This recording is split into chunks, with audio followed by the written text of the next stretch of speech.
নমস্কার, সকলকে অনেক অনেক স্বাগত যৌগিক লাইফস্টাইলে। আজ আবারও একটি নতুন ভিডিও নিয়ে এসেছি যোগের ওপর। আজকে আমাদের আচার্য আমাদেরকে জানাবেন, আজকে বলুন আমাদের যে একজন রোগী অসুস্থ হলে সে তো অবশ্যই হসপিটালে বা ডাক্তারখানায় যেয়ে ডাক্তার দেখাবে, ওষুধপত্র অবশ্যই খাবে, তার সাথে সাথে সে সুস্থ থাকার জন্য আর কি করবে, যেটা আমরা যোগের মাধ্যমে বলতে পারি।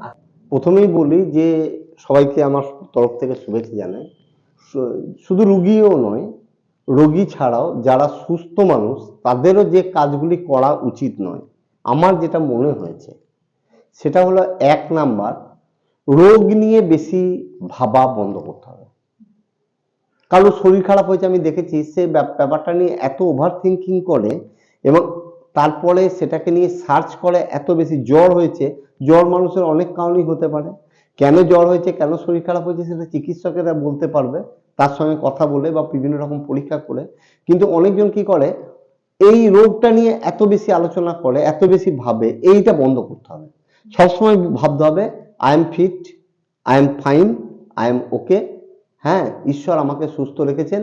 এই পৃথিবীতে যত এনার্জি আছে সব এনার্জিগুলো, ভালো এনার্জিগুলো আমার শরীরে আসছে এবং আমাকে সুস্থ করছে। এই ভাবনাটার দ্বারা আগে নিজেকে সমৃদ্ধ করতে হবে। দ্বিতীয় কথা হচ্ছে, রোগ নিয়ে ডিসকাস করা বন্ধ করতে হবে। রোগ নিয়ে ডিসকাস করা মানে, শুনলাম আমার একটা শরীর খারাপ হয়েছে, মাথা যন্ত্রণা, সঙ্গে সঙ্গে আরেকজনকে ফোন করে দিচ্ছি, জানো তো আমার মাথা যন্ত্রণা হয়েছে, দারুণ শরীর খারাপ। সেও বললো আমার জানো তো, তোমার তো মাথায়, তার সাথে সাথে আমার দাঁতেও ব্যথা হচ্ছে। নিয়ে 8 ঘন্টা ধরে মানে আলোচনা চললো। তারপরে সেটাকে নিয়ে একটা গ্রুপের মাধ্যমে শেয়ার হলো। এই যে এই এই এই জিনিসটাকে বন্ধ করতে হবে। রোগটা একজনের থেকে আরো 10 জনের মধ্যে ছড়িয়ে শুধু যাচ্ছে না, এই ভাবনাটাকে বন্ধ করতে হবে। ছড়িয়ে তো যাচ্ছে, এই ভাবনাটাকে বন্ধ না করলে কোনো মানুষ সুস্থ হবে না। সবসময় ভাবতে হবে আমি ভালো আছি, আমি সুস্থ আছি। এই ভাবনাই মানুষকে অনেক বেশি সুস্থ করে দেয়। এখন আমাদের এই ভাবনাটার মধ্যেই দৈন্যতা চলে এসেছে। অবশ্যই অবশ্যই ওষুধপত্র খেয়ে ডাক্তারের কাছে গিয়ে তো সুস্থ হবেন, তার সাথে যোগের দ্বারা কিভাবে সুস্থ হবেন সেটা তো জানলেন। কেমন লাগলো সেটা জানাতে ভুলবেন না।